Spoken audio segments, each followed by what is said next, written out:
¿Qué harías si tuvieras todo el dinero del mundo pero perdieras lo único que realmente importa? Nadie esperaba que Rodrigo Sandoval, el hombre que pasó de vender chicles en el metro a construir un imperio, terminara rogando por algo que el dinero jamás podría comprar. Esta es una historia con fines educativos para comprender las consecuencias de nuestras decisiones y prioridades en la vida. Rodrigo Sandoval nació en una vecindad de Tepito, Ciudad de México, donde las paredes de concreto sudaban humedad y el olor a gas butano se mezclaba con el de las tortillerías. Su padre, Fabián, vendía artículos piratas en un puesto callejero, esquivando policías cada semana.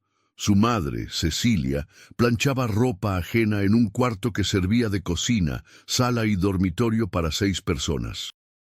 Rodrigo era el tercero de 5 hermanos, y desde los 6 años entendió que la escasez no era temporal. Era su realidad. Era despertarse con el estómago vacío porque el desayuno se repartía entre muchas bocas. Era usar zapatos 3 tallas más grandes, heredados de su hermano mayor. Era el frío nocturno porque la cobija delgada no alcanzaba para cubrirse completo. A los 11 años, Rodrigo ya trabajaba. Vendía chicles en el Metro Hidalgo, subiendo y bajando vagones durante 4 horas después de la escuela. Ganaba entre 60 y 100 pesos diarios que entregaba completos a su madre. Cecilia lo abrazaba cada noche y le susurraba: «Mijo, tú vas a llegar lejos, tú vas a salir de aquí». Esas palabras se clavaron en su cerebro como clavos ardientes, pero Rodrigo las malinterpretó. Creyó que salir de aquí significaba abandonar físicamente, acumular suficiente dinero para nunca volver a sentir el sabor del pan duro remojado en café aguado. No comprendió que su madre hablaba de dignidad sin olvido, de crecer sin desprenderse de las raíces, de prosperar sin sacrificar lo esencial. Si esta historia te está resonando, suscríbete a Voces que Vencen y comenta desde dónde nos ves. Tu apoyo nos impulsa a seguir compartiendo estas voces. A los 17 años, Rodrigo dejó la secundaria. Su padre había sido arrestado por vender mercancía apócrifa y sin sus ingresos, la familia enfrentó el hambre real. Rodrigo consiguió trabajo en una fábrica de calzado en Iztacalco, cortando suelas 12 horas al día por 1,500 pesos semanales. El polvo de goma le irritaba los pulmones y le provocaba tos constante, pero no se quejaba. Cada viernes entregaba su sobre completo a su madre y se quedaba con 100 pesos para pasajes. Durante esos años, Rodrigo construyó un muro emocional tan grueso que ni él mismo podía atravesarlo. Veía a sus compañeros bromear durante el almuerzo, compartir anécdotas personales, pero él permanecía callado, calculando mentalmente cuántos turnos extras necesitaba para comprar medicina para su hermana menor, que sufría asma crónica. Fue en esa fábrica donde conoció a Lucía Campos, una muchacha de Xochimilco que trabajaba en el área de empacado. Lucía poseía una alegría inexplicable, considerando las circunstancias. Mientras otros se quejaban del calor sofocante y los turnos extenuantes, ella cantaba canciones de Juan Gabriel y compartía su torta de jamón con quien lo necesitara. Durante meses, Rodrigo la observó desde la distancia, fascinado por esa capacidad de encontrar luz en la oscuridad. Lucía fue quien dio el primer paso. Un día, durante el descanso, se sentó junto a él. «Te veo siempre solo, Rodrigo. La vida ya es bastante pesada como para cargarla sin compañía», le dijo con esa sonrisa que iluminaba todo a su alrededor. Compartió la mitad de su gordita de chicharrón. Ese gesto simple fue el inicio de un amor que se construyó en descansos de 15 minutos y caminatas después del turno nocturno. Lucía veía en Rodrigo algo que él mismo no reconocía: un hombre capaz de ternura profunda, aunque la enterrara bajo capas de pragmatismo férreo. Se casaron 2 años después en el registro civil de Cuauhtémoc. No hubo fiesta grande, solo 40 invitados, tacos al pastor de un puesto callejero y cerveza en hielera. Pero Lucía jamás olvidaría la manera en que Rodrigo la miró ese día, con una vulnerabilidad que raramente mostraba, prometiéndole construir un futuro donde sus hijos no pasarían hambre. Lo que ninguno anticipó fue el precio de esa promesa. El primer hijo llegó 11 meses después. Bruno nació en el Hospital General de la Raza, pesando apenas 2 kilos 200 gramos. Los médicos advirtieron que necesitaría incubadora y seguimiento especial. Rodrigo pasó 3 noches sin dormir en la sala de espera, contando el dinero que no tenía, calculando deudas que aún no existían, pero que ya lo perseguían.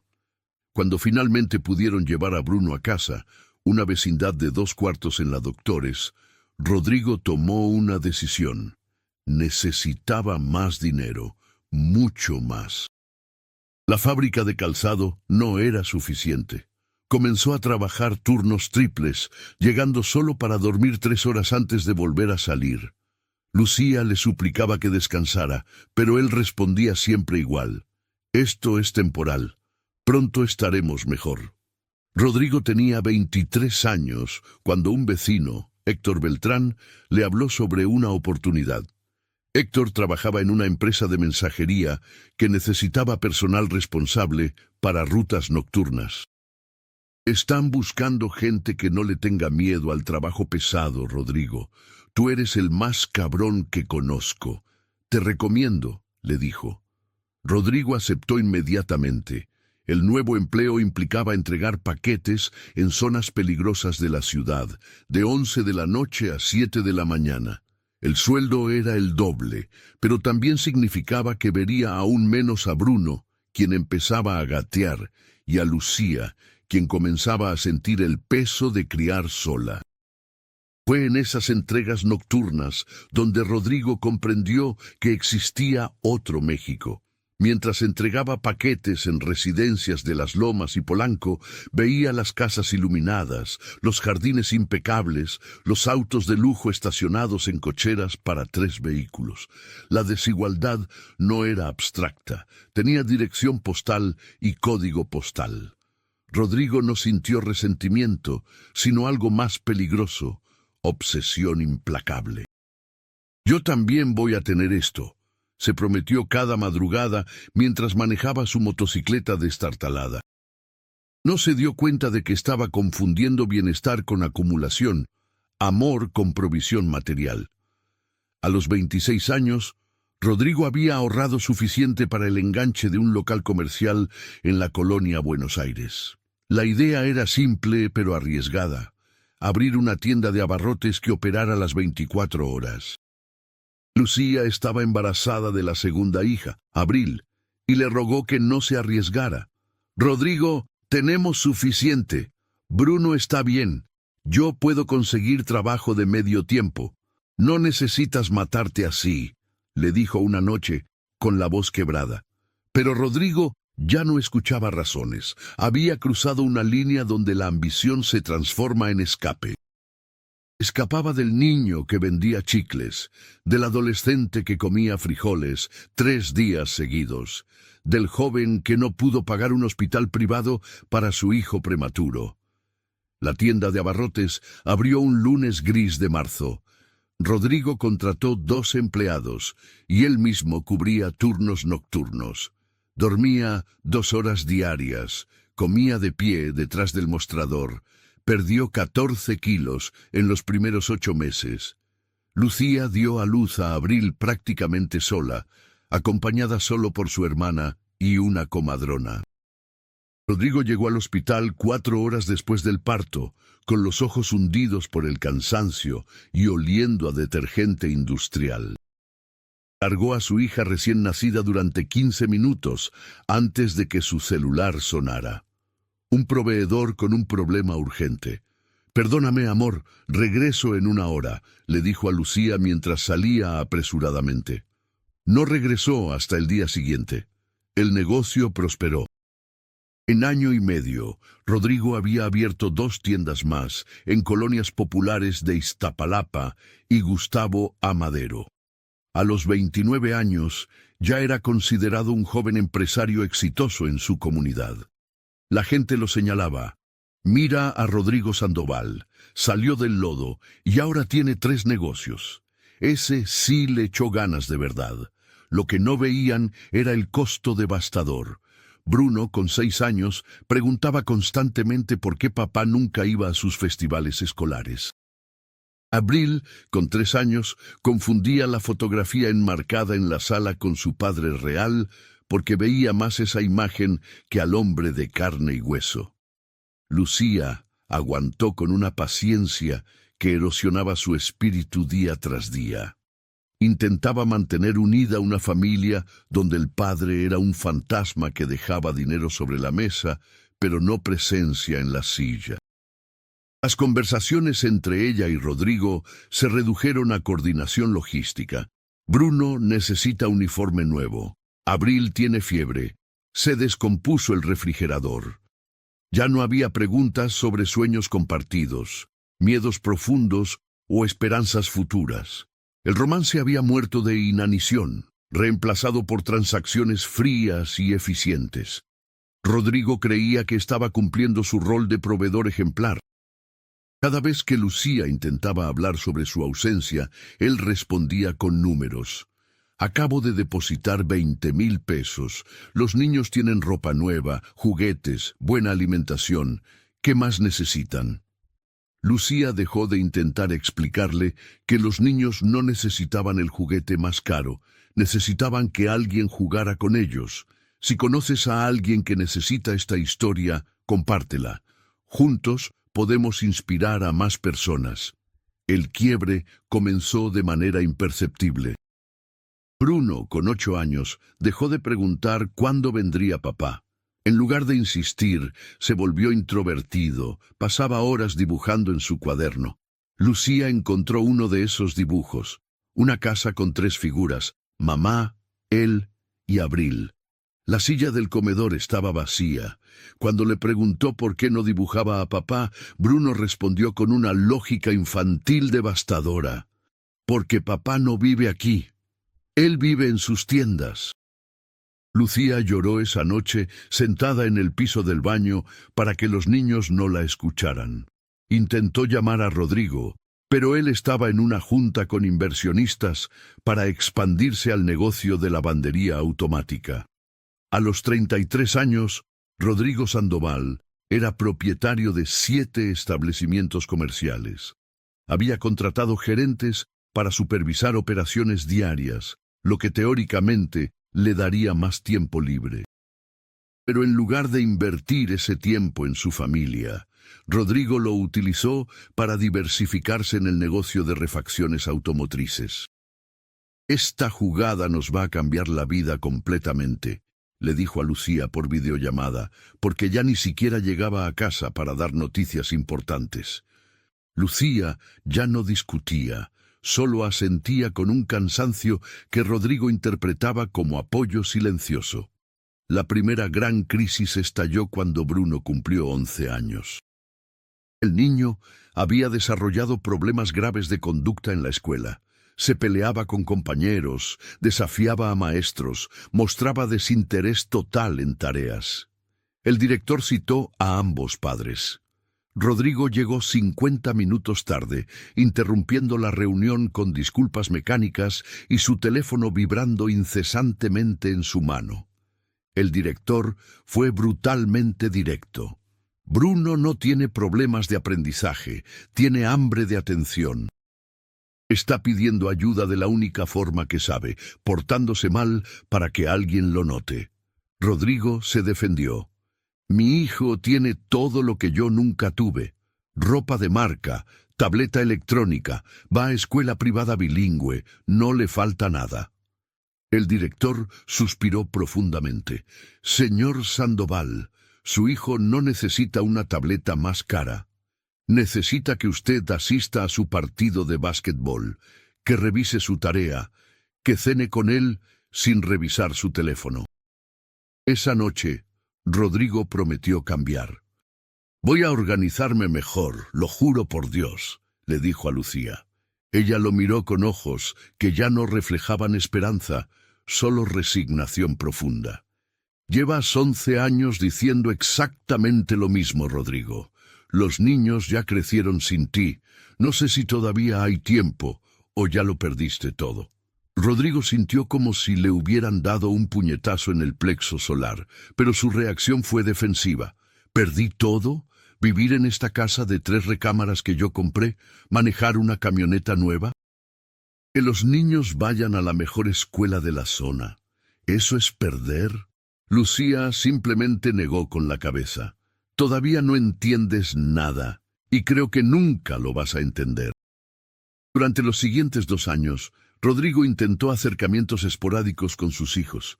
Compraba boletos para Six Flags, organizaba cenas en restaurantes caros, los llenaba de regalos ostentosos para compensar su ausencia crónica. Pero Bruno y Abril habían desarrollado ya una relación superficial con ese extraño que compartía su apellido, pero no su vida cotidiana. En las vacaciones en Acapulco, Bruno prefirió quedarse en el hotel jugando con su consola que salir a la playa con su padre. Abril, con 9 años, era educada pero distante. Trataba a Rodrigo como se trata a un padrino lejano que aparece en cumpleaños. Rodrigo sentía la desconexión profunda, pero la racionalizaba. «Es la edad complicada. Ya van a madurar y van a valorar todo lo que hice». A los 36 años, Rodrigo era millonario.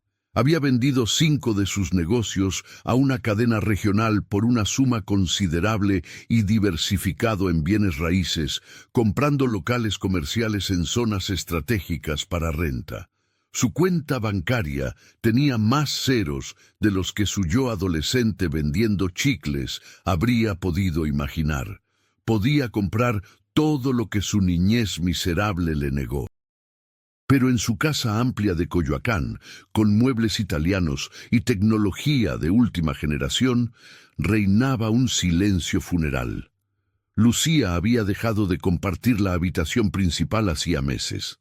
Ahora dormía en el cuarto de visitas, alegando que Rodrigo llegaba tan tarde que la despertaba.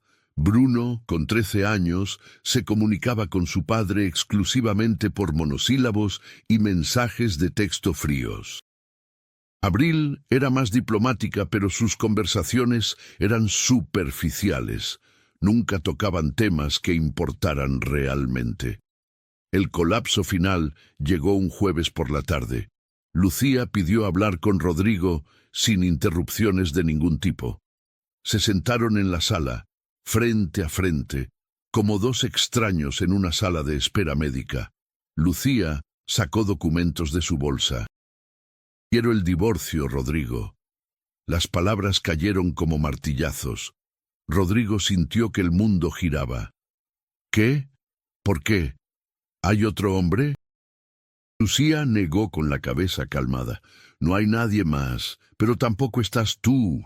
No de ninguna manera que importe. Llevas 16 años ausente emocionalmente. Los niños crecieron sin conocerte realmente. Yo envejecí esperando a un esposo que nunca regresaba verdaderamente a casa. Te fuiste hace mucho tiempo, Rodrigo. Solo estoy formalizando lo que ya es real». Rodrigo intentó negociar como negociaba contratos. «Podemos ir a terapia de pareja. Voy a vender más negocios. Voy a estar aquí más tiempo». Lucía sonrió con tristeza infinita. «Ya no quiero tu tiempo, Rodrigo. Ya no quiero tus promesas vacías. Quiero construir una vida donde no esté constantemente esperando, decepcionándome, explicándoles a nuestros hijos por qué su padre faltó otra vez». Le mostró los papeles: división equitativa de bienes, custodia compartida, pensión alimenticia justa. Todo calculado profesionalmente, como Rodrigo calculaba sus inversiones. La ironía no le pasó desapercibida. «Puedes quedarte con el 70% de todo. No quiero tu dinero, solo quiero tranquilidad», dijo Lucía con firmeza. Bruno y Abril recibieron la noticia del divorcio con una calma perturbadora para su edad. No hubo lágrimas dramáticas ni preguntas desesperadas. Bruno simplemente dijo, ¿significa que ya no tenemos que fingir en las comidas familiares? Abril preguntó si podría conservar su cuarto, preocupada por sus libros y colección de muñecas artesanales. Ninguno preguntó cómo estaba papá, si esto lo afectaba, si regresaría más seguido. Rodrigo se dio cuenta entonces de la magnitud devastadora de lo que había perdido. Sus hijos no lo extrañarían porque nunca tuvieron su presencia real para extrañar. El proceso de divorcio duró 8 meses dolorosos. Rodrigo se mudó a un loft minimalista en la Roma Norte, un espacio con ventanales enormes y vista a la ciudad. Tenía gimnasio en el edificio, roof garden, estacionamiento para 2 autos.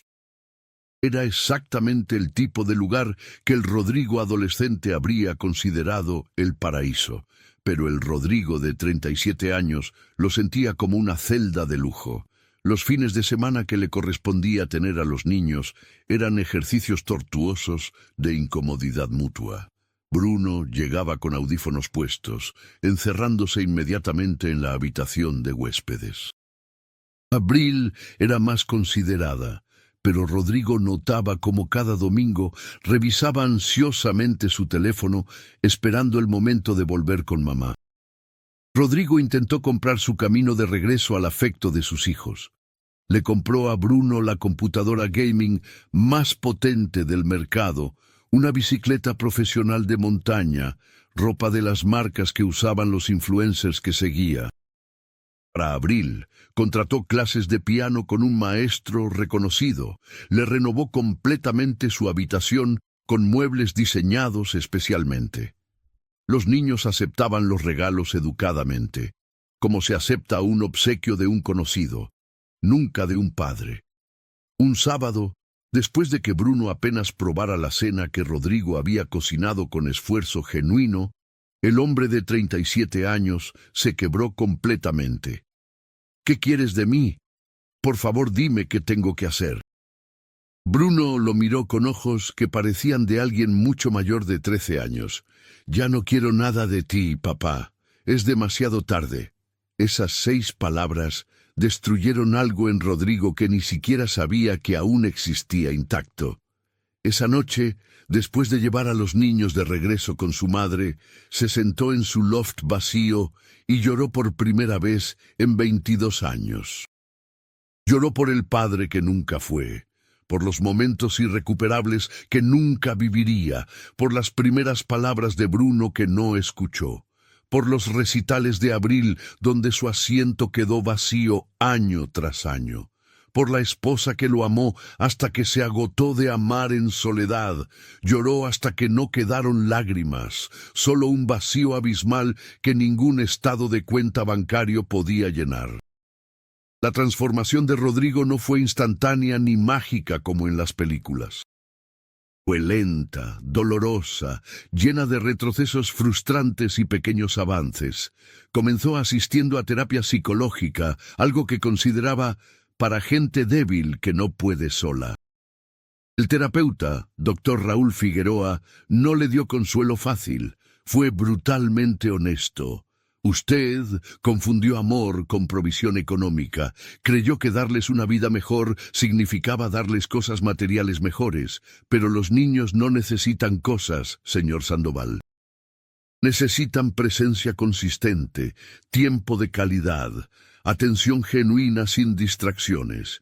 Y usted eligió sistemáticamente el dinero sobre ellos durante 16 años. Rodrigo intentó defenderse con sus argumentos habituales: la pobreza extrema de su infancia, el deseo de darles lo que él nunca tuvo. El doctor lo interrumpió firmemente. Su infancia fue muy difícil, es cierto, pero sus hijos no tienen que pagar las cuentas pendientes de su trauma infantil. Usted los castigó con su ausencia mientras pretendía compensarlos con su dinero. Las sesiones semanales con el doctor Figueroa fueron como cirugías a corazón abierto sin anestesia.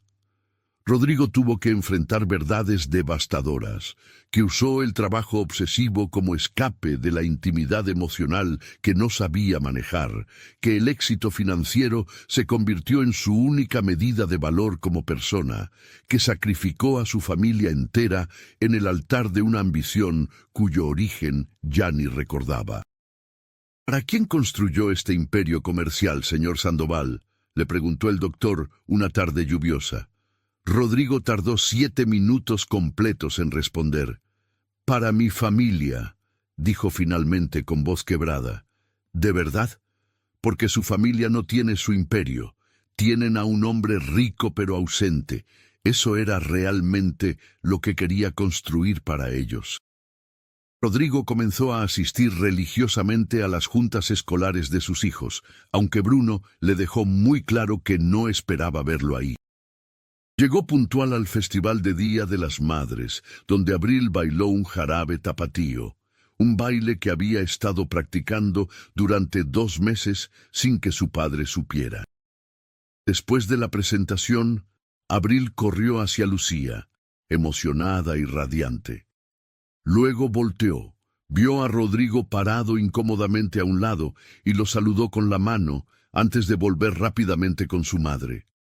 Fue un gesto pequeñísimo, pero para Rodrigo significó que al menos su hija había registrado su presencia física. Los avances fueron microscópicos y dolorosamente lentos. Rodrigo vendió la mitad de sus propiedades comerciales y contrató un director general para manejar sus negocios restantes de manera profesional. Redujo su carga laboral a 45 horas semanales, algo que años atrás le habría parecido imposible e irresponsable.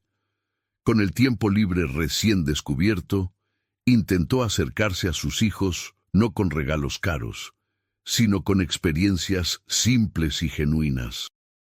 Le propuso a Bruno ir juntos al fútbol, al Estadio Azteca a ver jugar a los Pumas. Bruno aceptó con desgano evidente y cero entusiasmo. Durante el primer tiempo del partido, hubo más silencios incómodos que conversación. Pero en el segundo tiempo, cuando los Pumas anotaron el gol del empate, Bruno gritó instintivamente de emoción y chocó los 5 con su padre por puro reflejo.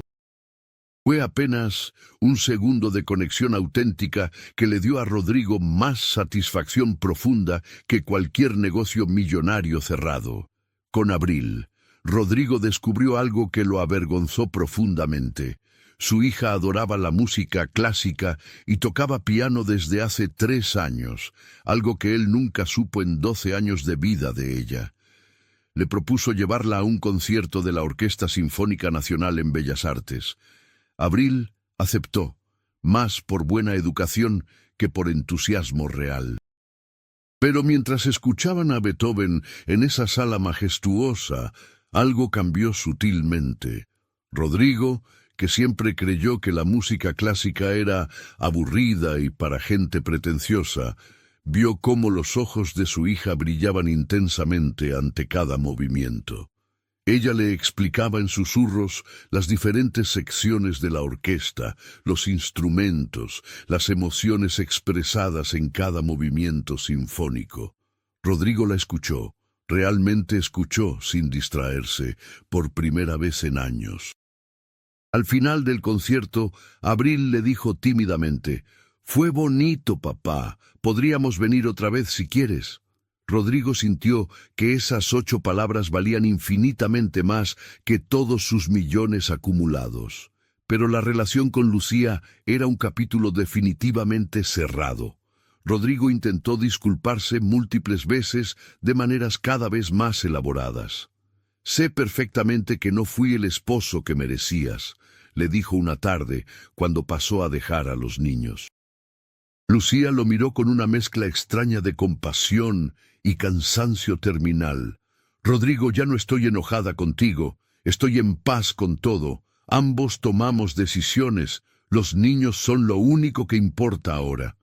Rodrigo asintió externamente, aunque internamente una parte de él se aferraba irracionalmente a la esperanza de que todavía había una puerta entreabierta.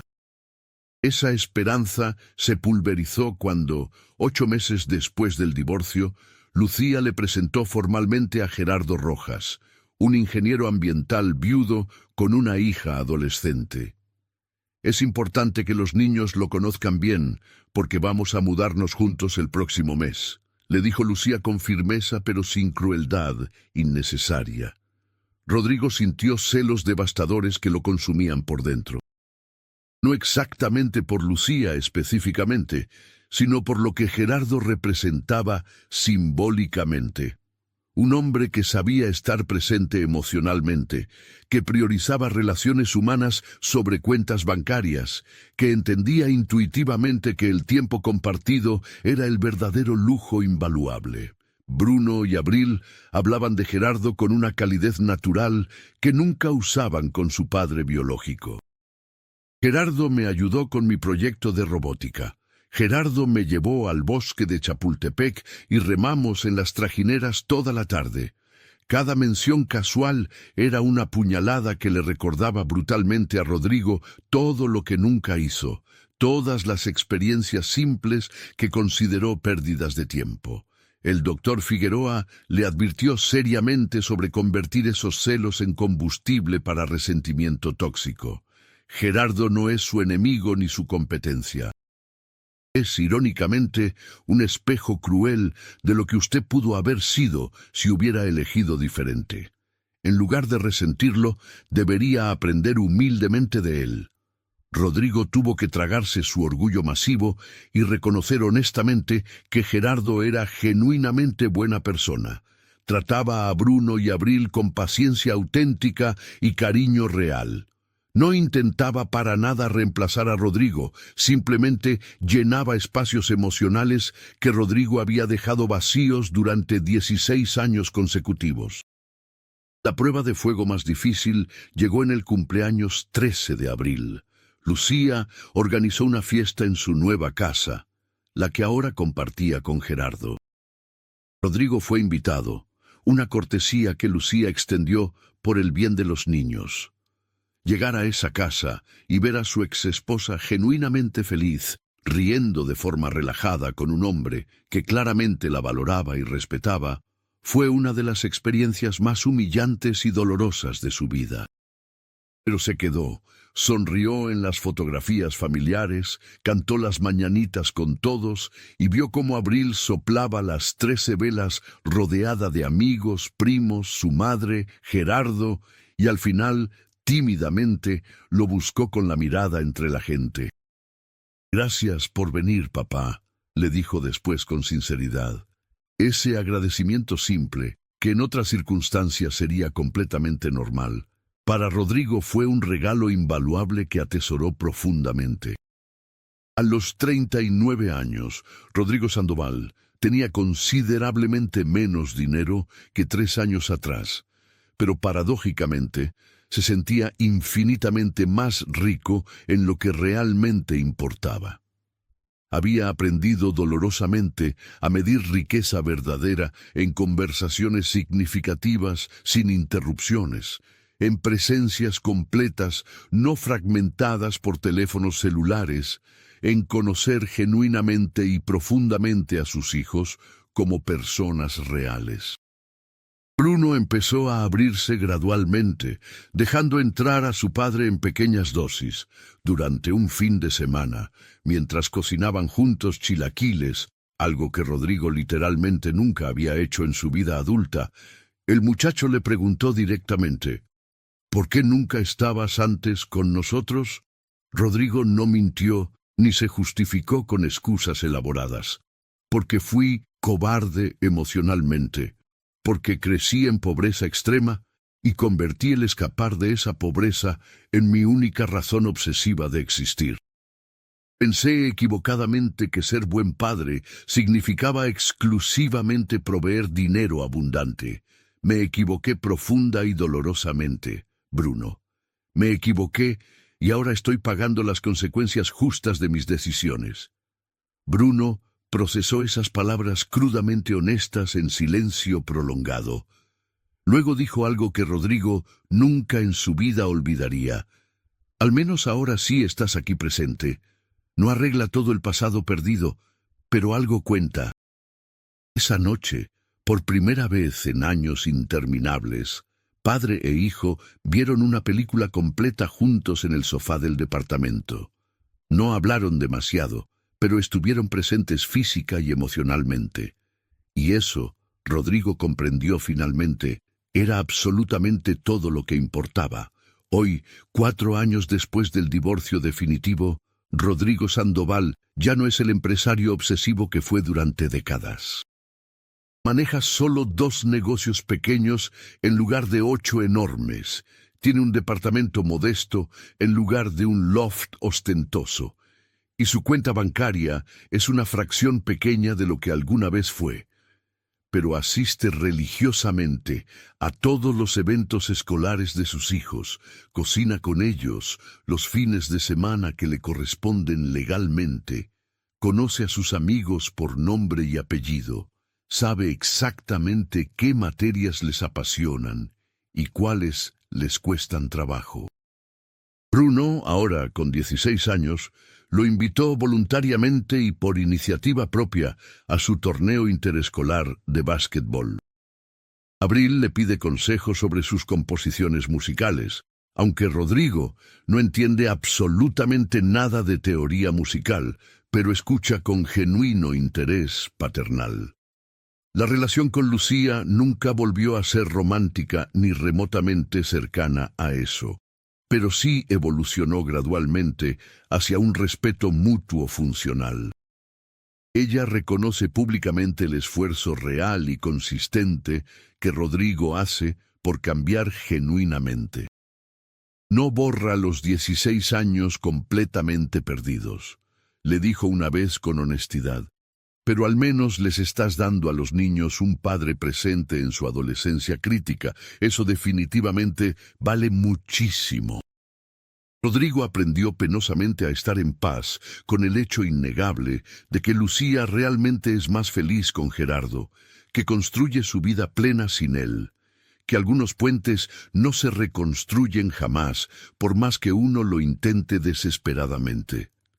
El verdadero cambio profundo en Rodrigo se nota claramente en cómo ahora aconseja a jóvenes empresarios ambiciosos que buscan su mentoría comercial.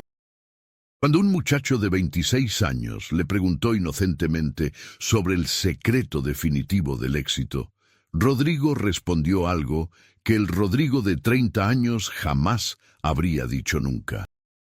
El éxito verdadero no es lo que acumulas en tu cuenta de banco, es lo que construyes genuinamente en tus relaciones humanas profundas. Puedes ser multimillonario y morir completamente solo en un hospital, o puedes ser clase media y morir rodeado de gente que realmente te amó por quien eras.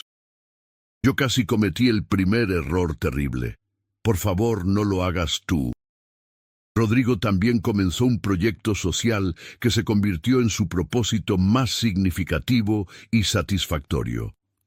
Creó un programa gratuito de mentoría para padres trabajadores en colonias populares marginadas, donde comparte su historia completa, sin adornos románticos ni justificaciones convenientes.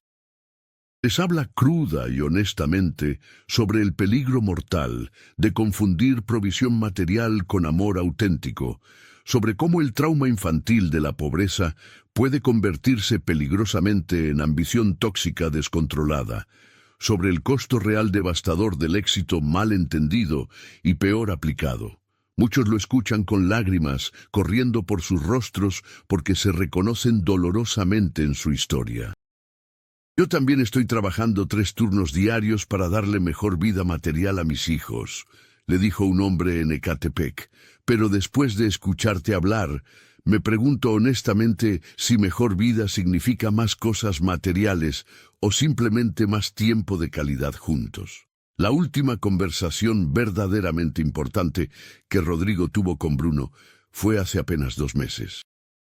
El muchacho, ya con 16 años y la madurez emocional de alguien que creció rápido y difícil, le preguntó directamente, ¿te arrepientes de todo, papá? ¿Del trabajo obsesivo, del dinero acumulado, ¿De construir tu imperio comercial? Rodrigo pensó cuidadosa y profundamente antes de responder con total honestidad. No me arrepiento de haber trabajado duro honestamente. Me arrepiento profundamente de haber perdido completamente el balance vital. De no haber entendido que podía ser proveedor responsable y padre presente simultáneamente. De creer estúpidamente que ustedes valorarían más un iPhone último modelo que tener a un padre genuino en las gradas de su juego de fútbol. Trabajar duro no es malo en absoluto, hijo. Trabajar tan obsesivamente hasta olvidarte completamente de para quién trabajas, eso sí es un error devastador que se paga carísimo. Rodrigo Sandoval nunca recuperará los años completamente perdidos e irrecuperables. No estuvo presente cuando Bruno dijo su primera palabra real. No cargó a Abril en sus primeros pasos tambaleantes.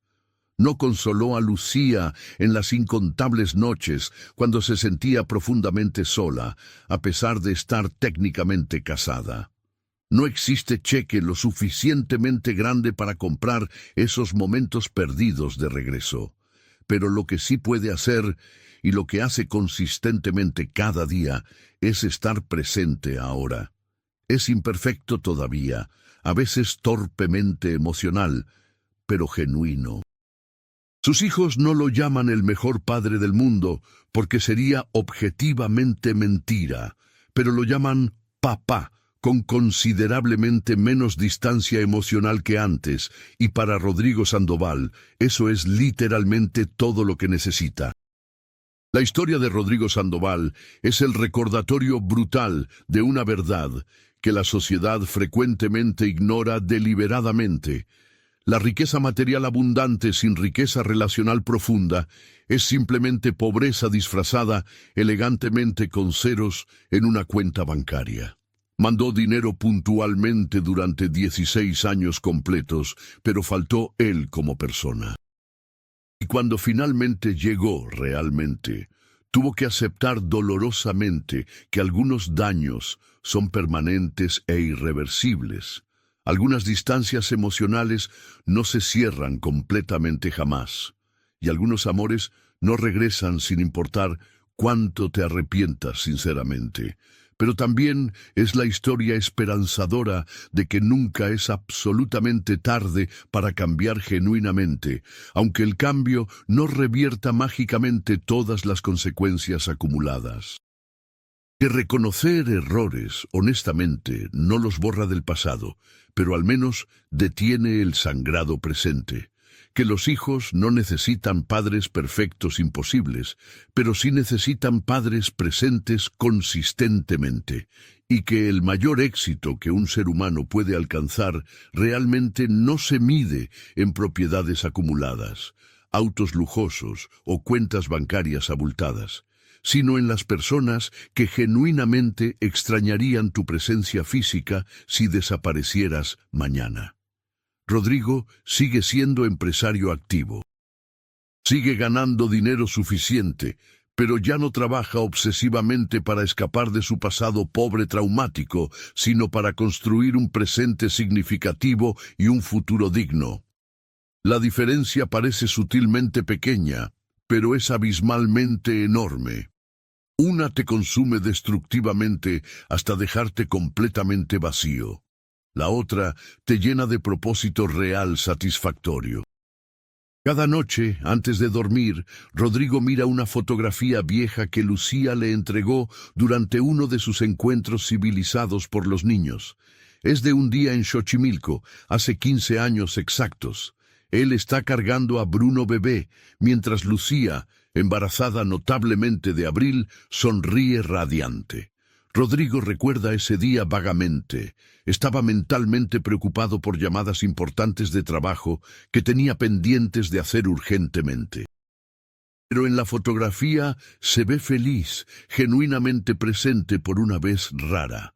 Esta pudo haber sido mi vida real, piensa frecuentemente. Esta pudo haber sido mi verdadera riqueza invaluable. No hay moraleja simple en esta historia compleja, no hay villano malvado ni héroe perfecto redentor. Solo un hombre que confundió trágicamente medios con fines, que cambió genuinamente cuando ya había perdido demasiado, que aprendió dolorosamente tarde, pero al menos finalmente aprendió. Un hombre que ahora sabe profundamente que la pregunta más importante no es ¿cuánto dinero tengo acumulado?, sino ¿quién me extrañaría genuinamente si me fuera mañana? Y está trabajando, esta vez de forma correcta y balanceada, para que la respuesta honesta a esa segunda pregunta vital sea al menos dos nombres preciosos, Bruno y Abril. Porque al final definitivo puedes comprar casas enormes, autos lujosos, viajes exóticos y tecnología sofisticada.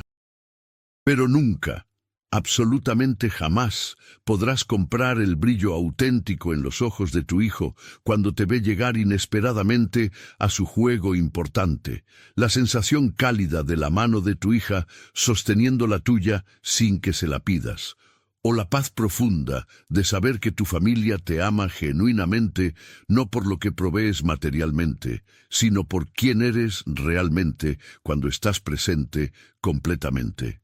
Rodrigo Sandoval mandó dinero puntualmente durante 16 años interminables. Hoy manda presencia auténtica, y aunque llegó dolorosamente tarde, al menos finalmente llegó. Porque ¿por qué eso no se compra? Nunca se compró históricamente y nunca se comprará jamás. El tiempo compartido, la presencia auténtica, el amor vivido en momentos cotidianos que construyen memorias reales duraderas. Esa es la única riqueza verdadera que sobrevive más allá de cuentas bancarias y escrituras de propiedad. Y es la única que al final de todo realmente importa profundamente.